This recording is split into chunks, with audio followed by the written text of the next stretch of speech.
What is up, folks? Casual Dad here, and it's been a minute since my last Warhammer Combat Cards video, so I'm going to go ahead and jump right in. I want to talk about the big meta changes that just popped up. The last season update was relatively minor, with just buffs to the Parasite of Mortrax, and then also the Illic Night Spear, the Eldari Warlord, this guy right here. This most recent one has been a little more significant, so I did want to go ahead and jump in and talk about it. So first things first, this is the the Deathwatch Battle Pass. So it's Deathwatch themed, and that actually is, so you got a bunch of Deathwatch cards in there. And that also kind of was covered in the developer notes where they talk about the theme being around Artemis and several Deathwatch cards, so Space Marine cards, that have really, really low play rates, and they kind of tweaked those. So we got quite a few changes to go through, so I'm going to run through them. The theme, again, is going to be Deathwatch, but a lot of the changes are to other cards. So first up, we got Etok. One of my personal favorites, his ability is that whenever the first card you deploy in a turn, the card opposite it has its ability removed completely. That's trait, ability, everything is taken off of it for, it was the following 2 turns. They've upped that to 3, which is absolutely massive. One thing I was struggling with, and my Votann cards are still pretty low level, but as I was leveling with this guy, I really appreciated the null vortex, but I was finding that the 2-turn limit was too quick. So a lot of the time I would disable a trait and it would come back at the worst possible time before I had time to functionally make any changes there. So I'm really excited to try him out more with that. Still going to be a while before he's one of my top competitive decks, but I'm really interested to see what effect he has on the meta, because there are a lot of warlords that can be really, really hurt by this. Losing Death Blow, losing Fear, losing Poison, losing Shields, that's really big. And one of the key things about this too is even if a warlord like, say, the Canoness has a universal rule, if you tag this null vortex on that warlord when they're on the board, it turns off that ability as well. So no bonus attacks from Canoness, no healing from Rakarth. It's pretty wild how powerful that can be. So excited about that one. Next up, we have Badrukk himself, and I'm pretty excited about these changes. I still feel like Badrukk is just outside the power curve, just because his ability is so good, it synergizes so well with all of his stuff, and there's no limit to it. So they made some changes here. He's gone up a little bit in price. His stats have gone down a little bit, both really, really good, because he's got the benefit of being extremely powerful, very cheap, and also durable and killy for his cost. He's still good. He still falls at a very competitive spot, but the key change they made, in addition to some key bodyguards, they made his ability so that every time he gets a bonus attack, that bonus attack is 50% of the card's attack stat, ranged attack stat, instead of 60. Now that seems like a small change, but that's going to be pretty significant if you're right on the edge against a Badrukk and he's just shy of wiping your board. You're going to notice this difference pretty quickly. So Fear is going to be more impactful, Taunt's going to be more impactful. You'll have a little bit more chance to play around that ability, but it shouldn't really stop Badrukk from being a very strong contender in the game. And then we've got Tolmeron. We did get a small tweak in Tolmeron, excuse me.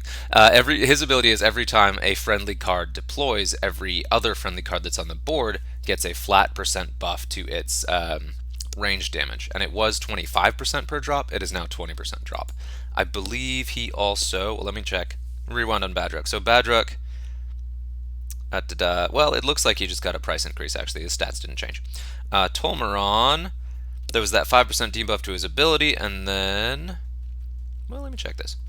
Okay, so that didn't cover the card stats. Now I'm going to go through the card stats, so this is going to get a little weird. I'm going to cruise through those. Some of these are not as familiar to me, so we got the Honored Onva Vessel.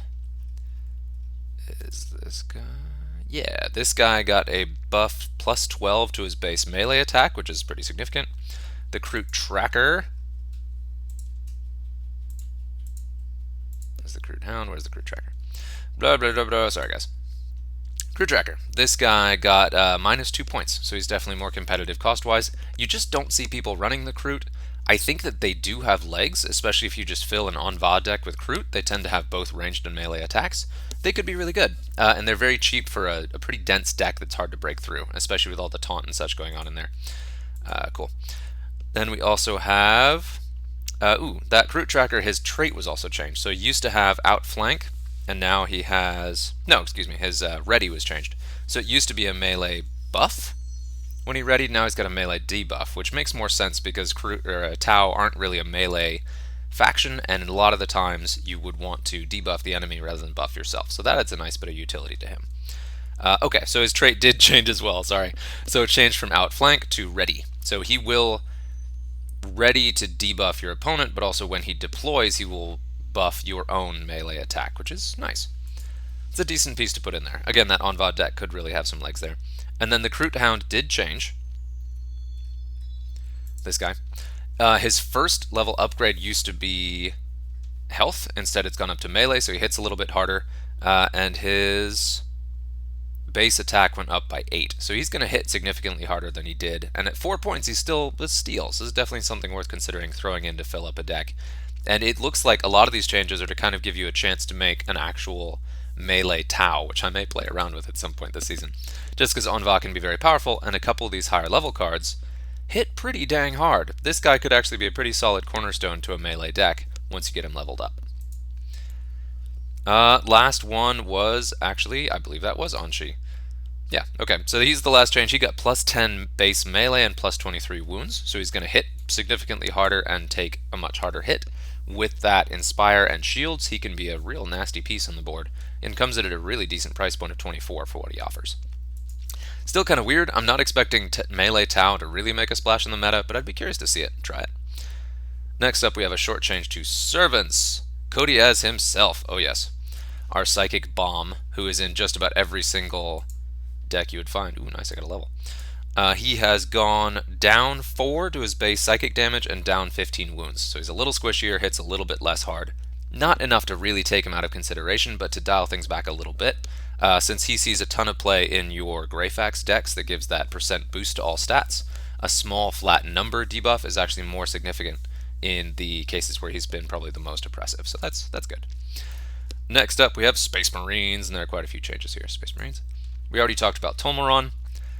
Next one is going to be Brother Andronicus, the Storm Raven. This guy right here. This guy got minus 28 wounds, which is good for all this thing offers. I mean, I know it's 66 points, but good gravy. This thing is hard to bring down as is. That's its max hit points even with the debuff. It got tweaked a little bit, so it's a little bit squishier. That's fine. It's the negative 28 is a significant debuff, but percent-wise, it's really not that much. It's still going to be a big, useful piece. Stacked on top of that debuff to Tolmeron's ability, you're probably going to see this guy maybe a little bit less impactful. But if you're playing against Tolmeron, the AI player, they usually play that card last anyway, so it barely benefited from his ability anyway.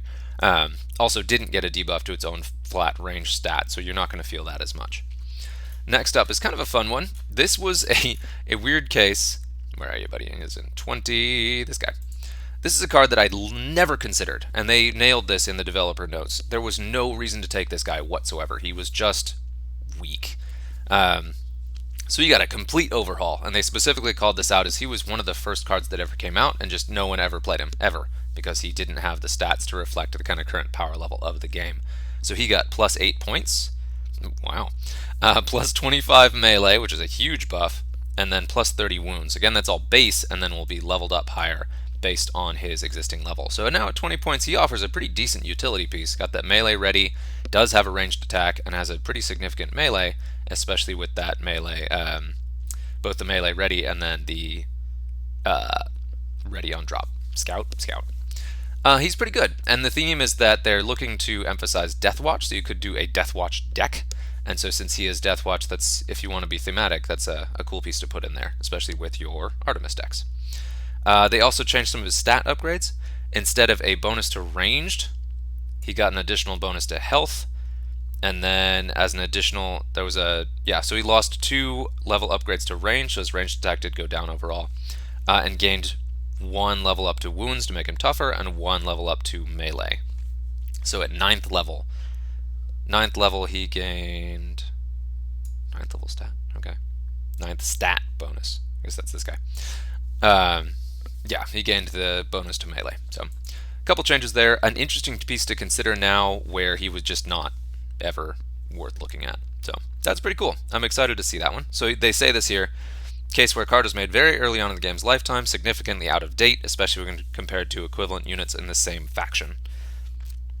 Significantly buffer, he will be more capable and tougher melee specialist. Yeah, and so then they noted why they did the points increase.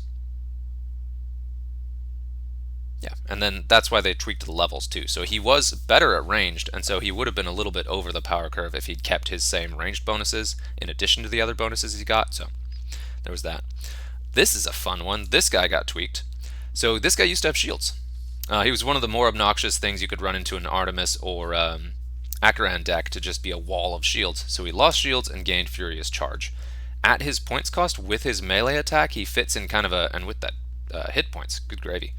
He falls in kind of a weird slot that I don't use very much and don't even consider him for. But I'm curious to see how this impacts his play in game. I think we may see him a bit more. That does make him a really interesting piece to consider in a oh geez, what's his name? Helbrecht deck. So if you're running your Black Templars and you want something to do a bunch of damage, tank some hits, but also give you that melee buff, this guy's a good one to consider at that points cost. Melee isn't super outstanding, but with the Furious Charge and the volume of hit points, he's got something to offer there. And before he was just a shield you would sort of throw in to kind of wall off lanes. Then we have, and his trait, his ready was changed. So it used to be a melee buff. Now it's a melee debuff. So you can debuff your opponent with this too, which is also nice. So in the turns where he's not meleeing, you can reduce the effectiveness of an opposing melee deck, which makes sense for him being a melee specialist. Cool. And also they removed a wounds upgrade, they removed a ranged upgrade, they removed a melee upgrade, okay, so they removed 2 ranged upgrades and 1 wounds upgrade, kind of just shuffling around his stats. It looks like it was balanced out where a wounds was removed, 1 was added, a range was removed, a range was added. Okay, so net he got 2 additional melee upgrades, and then the wound and ranged upgrades were flipped around. So that was a funny one. Let's see. Confusing change, another case of an old card with a confused role. Extremely low pick rates as a result. What we've done is shift him to be a much more clear melee specialist and made the progression through the levels feel more natural. Makes sense. Next up, we're going to jump down in the cost level to our Dreadnought. This bad boy right here. Ironclad Dreadnought. Or this one. This is a weird one. I only recently got the first copy of this card and have started leveling it, so there's that. Let's see. So his buff was changed from, or his ready was changed from ranged ready to melee ready. Okay. And let's see, he had a couple stat changes. So he lost 2 ranged upgrades and gained some melee upgrades. So he's going to be hittier and a little bit less shooty, which definitely makes sense for an Ironclad Dreadnought. At max, he's got really good melee, max regen, and this giant lump of health. So this guy is certainly going to be worth considering at higher levels, but it takes a while to level him, and mine is very low. So I never pick him, but I do intend to later on. He's one I'm always eyeing and waiting to get just a little bit stronger before I really use him. But definitely an interesting card, and I'm cool to see the changes there. Because there are enough shooty dreadnoughts, and he's one I didn't consider because the others are so much better at shooting. And some of the others are so much better at melee, too. He's at the same price point as this guy, so it's a little hard to see how he falls into a deck instead of this guy. But if you're an Acheran deck, it really does kind of make some sense to swap for this guy, just because of the sheer bulk that it takes to go through, and that max level regen means this guy could frighteningly almost die and then come back up to a significant amount of health very quickly. Alright, and then we're going to jump around a little bit. We got Artemis himself. Take off the filter and put it back on. It didn't work. Dead. Marines. Artemis himself gained, so plus 3 melee and plus 15 ranged, so his attack stats were buffed significantly. This is an interesting one, because they mention Artemis having a low play rate. I consider him one of the most powerful Space Marines warlords if you get up to the upper level, because so many top level decks have a low number of cards, so his flat damage, where you just knock 20% off an enemy card when you deploy a card, is really, really good if you're running a full Artemis deck. Add to that he's kind of the ultimate headhunter, because he adds Deadshot at a high level. But you do have to have him at level 9 or higher to benefit from that. So I'm interested to see his buffs. I think he's definitely a very, very strong pick this season moving forward. He always was, so getting any buffs for him is really good. So big game hunter plus those increased stats make him very competitive against most warlords, especially in a deck where you're pretty much guaranteed to pull them early and soften up some of those enemy warlords before he hits the table. So that's pretty great. Another change that was interesting, this guy is called out as a low play pick. Now, I ran this guy all the time. He's one of my kind of slot-in cards all the time because I did that precision shot and used him as a sniper card, especially because he's a melee sniper. That's really nice because a lot of Space Marine decks are melee decks. So they gave him plus 28 to his base melee. Whoa! And then gave him Death Blow. So he's now a significantly more threatening combatant. With that Death Blow at 11 points with that melee stat, you're definitely going to see this guy included in more decks. He's less of a utility piece now and more of a beat stick, but a very, very valuable one. So that's definitely one to keep an eye on. Then we're jumping around again. We got Gjorn. Is this guy? Yeah, got it. He gained plus 13 melee. And this also was another kind of budget pick that works really well in an Artemis deck, especially because he's cheap, he has Furious Charge, he's going to be impactful for 11 points at 118 health, but he gained plus 13 base melee. I don't necessarily know that he needed a buff, but it makes him a much easier choice now over this guy, who's kind of, I was always going back and forth between this guy and this guy, and at 11 points, these two are now much more competitive. So I'm probably going to run a pure Deathwatch deck just for fun this season. And we'll see. It may do great. Who knows? Okay, and then they do have some more stat changes. So Tolmeron himself did see his personal stats downgraded a little bit. So he lost 6 melee and 18 wounds. So he's a little bit squishier himself. He was never really that scary, but there were a handful of games I played that were really, really close that I lost because Tolmeron himself was too beefy. And that's not really the point of him. Especially since most of the time when Tolmeron hits the board, he's got 2 really scary bodyguards still there. And so he can be tough to take out before your Warlord is sniped from a side. So I get why they weakened him. The buffs are somewhat minor, but a little surprising. So Tolmeron must have been performing extremely well. And even if a Warlord is debuffed, even if they're debuffed a little, that's still an indication that they're a strong pick for a competitive Warlord deck. So something to watch out for. I have no idea what that is. Primaris Battle Leader. And that may be the card I don't have. Let me check that. If I don't find him, I'll do the search. What is this guy? Nope, not him. What's this thing? Come on, search. Search. Okay, never mind. I don't know what this is. We're looking for Lieutenant Eothrus, the Primaris Battle Leader. I don't know what that is. I should know that. May look this guy up real quick. The theme is Deathwatch, so I'd expect him to be a Deathwatch card. He's a Primaris Marine, so I'd expect him to... I'm sorry about this, guys. I should have this stuff better figured out.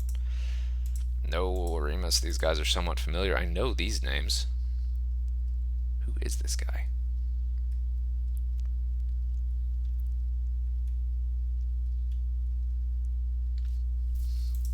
We may kind of need to leave that one, shelve that one for now. But he got some significant changes, so I want to find him, and I don't know why the search isn't working. Maybe he's one I don't have. No, of course not. He's Primaris Battle Leader. Alright, anyway, I'll just read off the changes. You may be more familiar with the card. This is Lieutenant Eothrus, Primaris Battle Leader.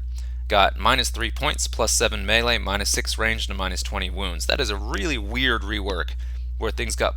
feels like overall it was a debuff, but he did get the +7 melee to make him a little bit more melee focused. The Deathwatch cards really are, in general, getting a pretty significant melee focused rework, so they're definitely a little bit more melee heavy. I'm going to find this guy later and kick myself. Who's this guy? Nope.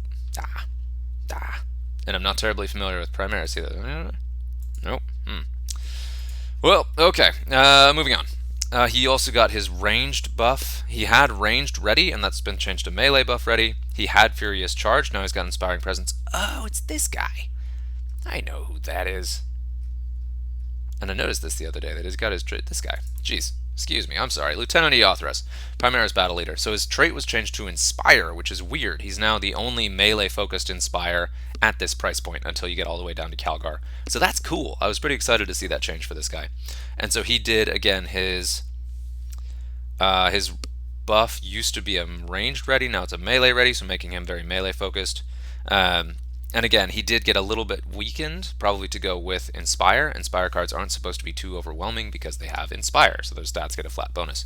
So overall, that was actually a pretty significant buff, especially to melee, especially with the -3 points cost reduction. So he's now a much more competitive piece. That is cool. Okay, glad I found that one. All right. And then, so he had Furious Charge, been changed to Inspiring Presence. Totally makes sense because Space Marines are completely covered in Furious Charge at this price point and lower, and even higher. And especially since they added another one with the Centurion, totally makes sense. Yeah.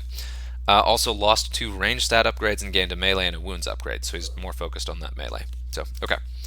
We got that, and then we have the Deathwing Terminator. That one I do know, this guy right here.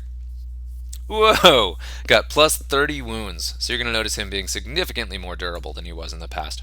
Now, a lot of these small tweaks also, there are cards you would take that are really competitive, but they'd be a liability against decks like Badrukk. So seeing the debuffs to Badrukk and then also the buffs to some of the cards that were more of a liability really helps. So that Death Blow on your Deathwatch jump guy and the buff and wounds to this guy, those are 2 kind of key weaknesses shored up in Marines decks that we'll see be impactful in those matchups as well. That's cool. I always liked this guy, but you take him for the death blow because he was never durable enough to really hold up to much punishment. Now he is, which makes sense because he's a Terminator. Cool. And then we got the Deathwatch Black Star. Oh, this thing is great. I really want to level this thing. This is going to be a mainstay of my Tolmeron decks. This guy. So it gained plus 16 to range damage. I don't know that that was needed. But that's, I mean, I'll take it. Still a really powerful card. You do see it fairly often. That Barrage really makes the difference between other heavy shooting cards at this range. Like, that's a really powerful trait to have in those Tolmeron decks. That is a great upgrade. That makes him an even better card. That also means that he will actually benefit a little bit more from Tolmeron's trait than other equivalent flyers, because that range buff will then be offsets the percent gain decrease from Tolmeron's trait. So that's cool. All right, Sternguard Veteran. Oh, I know this one. Veil Donatus, and I use him a lot. Where are you, buddy? And I'm sorry, the search isn't working. I should be able to find that. We'll look by trait. We're looking for... Nope, I don't even know what that is. Alright, so we're looking for Veil Donatus. Hey, Deathwatch Sternguard Veteran, where are you, dude? I'm not doing this again. Anyway, Veil Donatus, I know... Oh, there he is, the poison guy. Yeah, okay. So he got -5 melee, plus 22 range, and plus 13 wounds. Who was not bringing this dude? This guy is good, and he's the only access that Space Marines have to poison. If you have any kind of shooting deck, or if you have a melee deck that needs a little bonus shooting and has a 16-point hole in it, this guy was amazing. This guy's low pick? Okay. Now, I would consider him a must-include if you have the points. Super strong card. That ranged attack is now crazy for 16 points. And topping on that, he's also got poison, so he has the extra utility there. Great card. Big buff. Again, he got -5 melee, who cares? Plus 22 base ranged and 13 wounds, so significant. He did feel a little bit squishy before, but that was in line with other poison cards, because poison cards aren't supposed to be too durable. That's not really the point for them. So yeah, real good. Okay, that's enough for Space Marines. I'm more familiar with the other factions, so this should go a little bit smoother. Watch me say that and then immediately get embarrassed. Chaos Slimux. This is a great one that I always want to put in decks, but he doesn't have the flexibility to really make sense. Where are you, dude? Where is my snail rider? There you are. This dude right here. So, has a good chunk of hit points, has regen, can be extremely powerful in a couple different deck builds. At that price point, there's almost always been something a little bit better, but I do slot him in here and there, especially if you want to be Nurgle themed. So he gained plus 30 wounds, which really combos nicely with his regen. And then from these traits, both used to be melee ready. Now they're melee debuff ready, so that's good. So he's got a little bit more defensive utility. That's cool. And then Gibberfleth, which has just the funniest name. Where are you, dude? I may not even have that one. Do I not have that one? I want that one. I do not have it. This guy right here. This guy gained plus 15 melee, which also I think was somewhat unnecessary because he already is quite cheap and has the ability. I'm guessing the low pick rate with him is just a lot of people don't have him. I don't know if that was considered. And that could be the case with several of these. But this guy, at 15 points with that much hit points and Berserk, he's quite a decent pick to throw in. You can see I don't have a lot of these base cultists here, so I don't use them, although I definitely would. Yeah, let's talk about Tyranids. This was kind of a head-scratching change. I played Tyranids a lot this past season and did kind of struggle to make headway. I got mid 3k and then promptly got smacked down when I had to make up a little extra trophies at the end of the season. Really kind of struggling to find a spot for these. But the changes here, the Tyrant Guard, the one and only taunt card in the Tyranid faction, went up by 3 points, which I don't really understand why. And then likewise, the Poison Knifey dude, this guy, went up by 2 points. So if you had both in a deck, which is likely, that deck went up by 5 total points. Now, I'm curious if there's going to be a further change later that makes that make sense. I don't really know why Tyranids only got a debuff, but then there's no reasoning for it, so maybe those two cards are overplayed, maybe those do make certain decks a little bit more impressive, I don't know. Probably just because they're overplayed, because it's the only taunt card in the faction, and this guy's an extremely cheap filler that also adds poison. Especially once you get that precision shot where he drops poison when he's deployed. Fantastic card.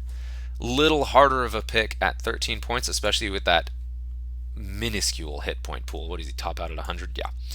I do often not take him just because he's so squishy. So squishy, especially for that points cost.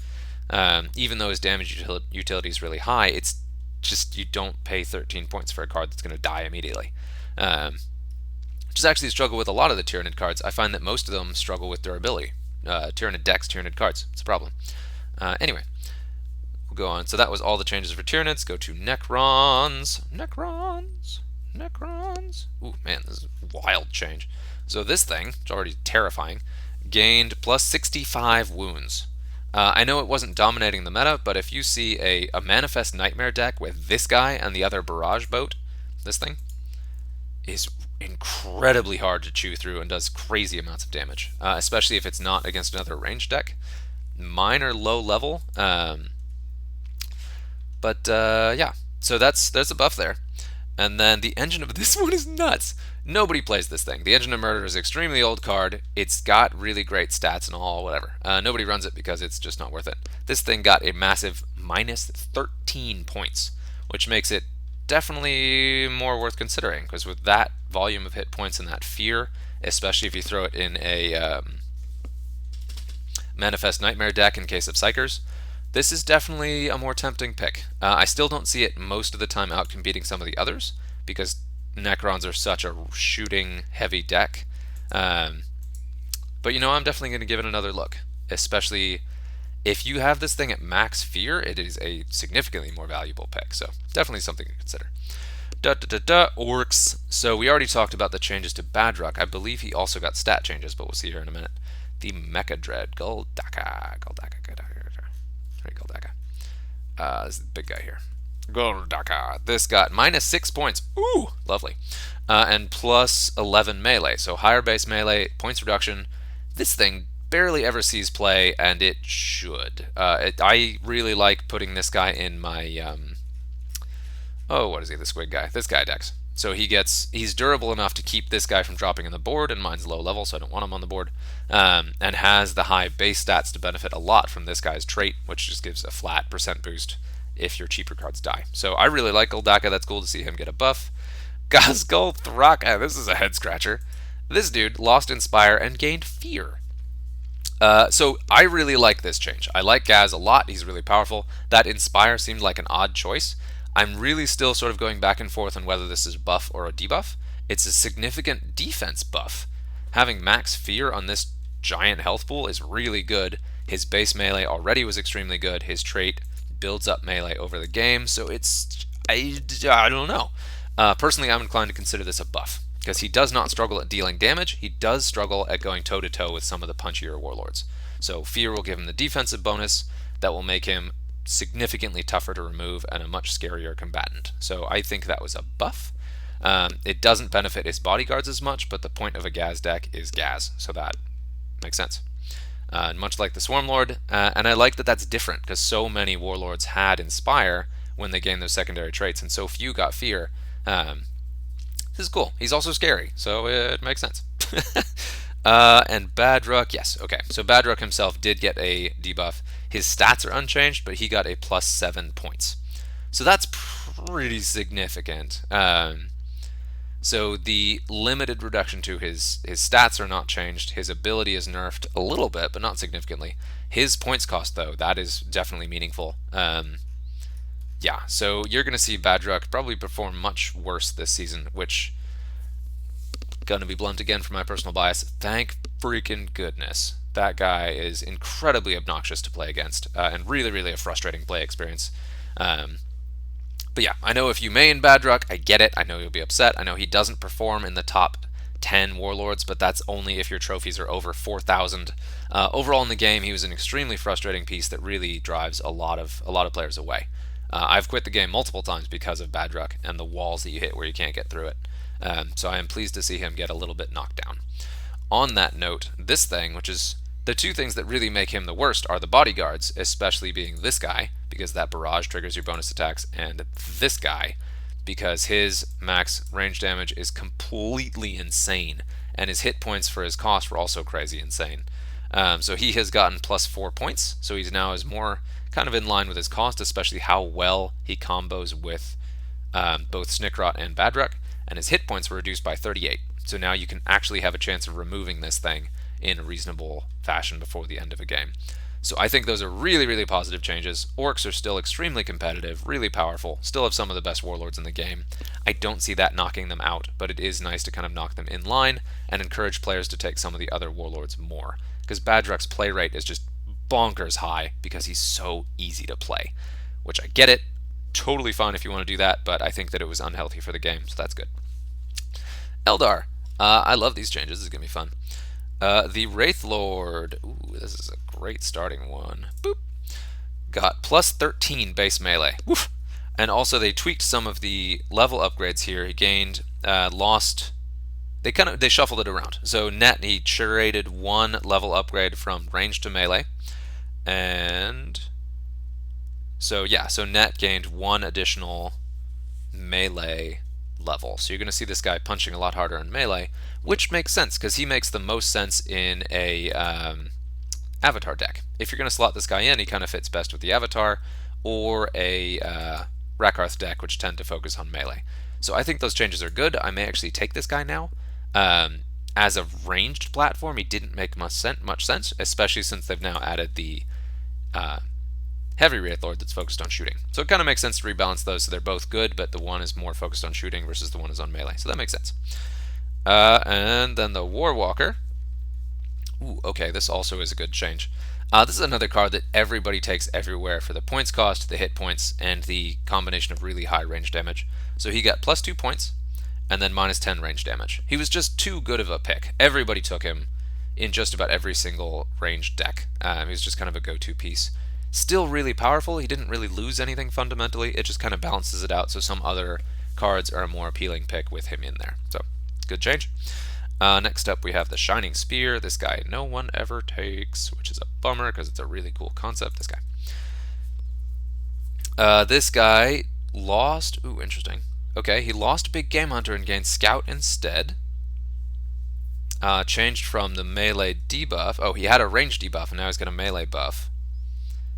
And then gained a couple more levels in melee. So they made him more melee focused. So the goal here is to have him, which made sense. He was kind of a weird pick for me because he was so balanced between melee and range, didn't do either of them particularly well. And the Big Game Hunter was nice, but it's a card you didn't want to put across from something really scary because it would just stomp him. So yeah, I think that's good. Now he's a much more competitive combatant. I really like the changes to that, so that's good. Gives him a more clear role, and I think you'll see him in more decks because of that. Especially because that Scout actually does really help deal with debuff and outflank.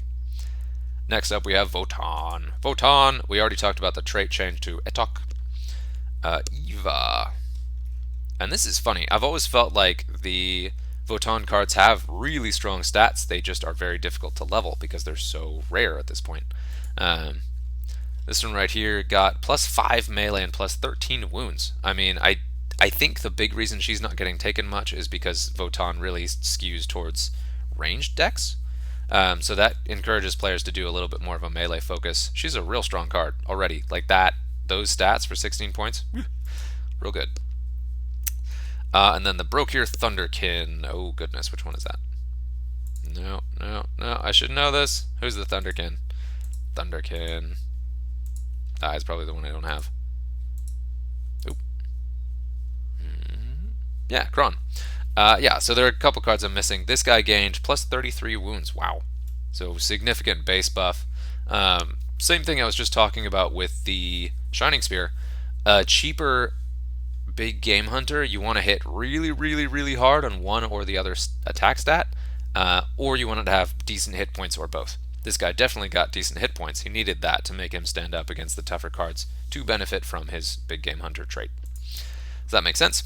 And then, oh goodness, which one is that? The Hearthguard. Yeah, I called it. Perfect. Yucathan. Sithan. I don't know. Yeah. This guy gained +10 melee, which also is good. You really take him for the shields, but that extra melee punch really helps make him worthwhile. But looking at this, and he swapped one ranged weapon upgrade, or ranged attack upgrade, for a wounds upgrade. So it'll be a little tougher and a little more melee focused. The big focus of this tweak is definitely changing, making the role of cards more clear. So you have fewer generalists, more specialists, but they're better at the one or the other attacks that they're supposed to have. Gained a little durability, saw some nerfs, some buffs. But looking at this guy, like, he's 18 points. This is bonkers to have shields. Like, I don't know of any comparative card that has this kind of stat. So I still think that Votann has a lot of legs. They're extremely powerful.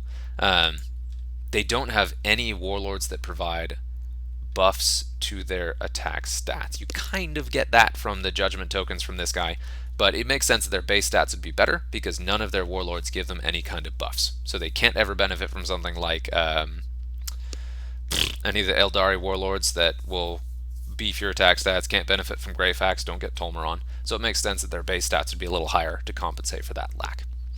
Anyway, that's it. I hope that this was helpful running through the balance changes. Gonna do a super quick tier list here looking at these. I do think, based on my play experience, that the top factions in the game, orcs are way up there. Badrukk himself, but the really, really scary one is that Mozrog. Mozrog and, of course, Snickrot. Snickrot being a very tactical play, hits incredibly hard, can be countered by things like shields and taunt, well, not taunt, things like shields, and Endless can be really helpful against him, but still an extremely powerful piece, especially with some of the heavy barrage cards available to orcs. Next up, I would probably say Servants are way up there. Canoness performs extremely well. And then you've got your... what's his name? Creed. Creed, the redeploy guy, is extremely good in Servants. And of course you have Inquisitor Greyfax. Greyfax performs really well at every single level of the meta. Just super, super strong. And gets stronger the stronger the bodyguard cards and she herself are. They're thin decks, but they're extremely powerful. So I think the buff to Artemis is going to kind of help knock both of those down a bit. Mozrog and Greyfax run small decks that don't like passive damage, which is what Artemis does. Artemis can burn those decks down, and then he himself, having that big game hunter, is a reasonable matchup against both. Still going to be tough fights, but he will perform better against both than he has previously. And then I'd put Eldari as kind of the upper part there too. Especially Lilith with her redeploy. Didn't see any fundamental changes to the cards that she would usually use, but still certainly worth watching out for there. And then, of course, Tau is performing really, really well right now. A lot of really hard-hitting ranged attacks and some very powerful warlords. I still say that Shazo Rely, the shielded guy, is probably the best, but you see a lot of Darkstrider. If you're doing synced PvP, Darkstrider is super strong. Really, really good at burning down human players and countering the things that they'll do. It's a lot easier to play around Shaz-O and especially Onva in synced PvP, so watch out for that. And then kind of topping off our top 5 is going to be your Space Marines. They have some incredibly powerful warlords, and they have a couple of the cards where if I see that card, that bodyguard on the table, I expect to lose that game. The biggest one being Mephiston, the Lord of Death, the Blood Angel's Psyker with Death Blow. His combination of traits and stats and the bonuses you get from Warlords make him a really scary piece no matter where you put him. Really strong. So, of course, Acheran is still around. I see him less and less, which is nice, but still, he's there. He's a very competitive piece. A lot of pure melee Acheran rolling around, in addition to the kind of classic psychic spam. Very good, very powerful. Of course, Tolmeron we talked about already, and then Helbrecht is another extremely strong piece. Those ones, oh, and Logan Grimnar. So the melee Marines are really, really strong right now. Logan in particular having that overflow damage, and then Helbrecht giving kind of, if you don't stop a Helbrecht deck early, it becomes totally overwhelming near the end of the game, and they're throwing like 500 damage per card into your face. It's very difficult to stand up to that. So those are kind of our top 5, I think, performers right now. Bottom tier, I'd put Votann, just because almost no one has the cards leveled enough to play. So extremely low performance, but as people do level those up, and as we get a couple more cards, I think in some of the newer releases coming out, Etok in particular has the potential to completely upend the meta, and I cannot wait to see that, because that's going to be a really interesting piece. Necrons are kind of in the middle, but depending on your card level can be extremely powerful. Likewise for Chaos. I personally struggle to get both of them performing, but they are pretty solid. And that means that bringing up kind of the lower part of the rear, so I'd say bottom 2 are Leagues and then Tyranids. Tyranids are really struggling right now. The Warlord traits are decent, they have some very strong cards, but they don't have really set themes. There are some really top performers, but I think the entire Tyranid faction in particular needs a rework. They don't have access to some key abilities like shields and taunt, so they really don't have defensive abilities, and then their offensive abilities struggle to compensate for that. I've done very well with my Swarmlord, I've done pretty well with the Tervigon, but they only perform in early in the season when things are relatively easy. When you get to late season, if you're playing in those last couple days or the last weekend, I do not touch my Tyranids because I just can't keep up. So yeah, just to restate, top 5 factions in no particular order. You're going to have your Space Marines, you're going to have your Orcs, Eldari, Servants, and then probably Tau. Bottom 2 is going to be your Leagues and your Tyranids, and then in the middle you're going to have your Necrons and your Chaos. Can perform well, but are knocked down a little bit by some of the top 5. So if you're looking at what to level this season, what to really push, I personally am going to run Eldar, Servants, Orcs, and maybe Space Marines in honor of a buddy there, but that's going to be a lot of games. We'll see. So I think that's what we're going with. Anyway, we're getting on in time here. I appreciate your patience and hope this was helpful. Happy gaming.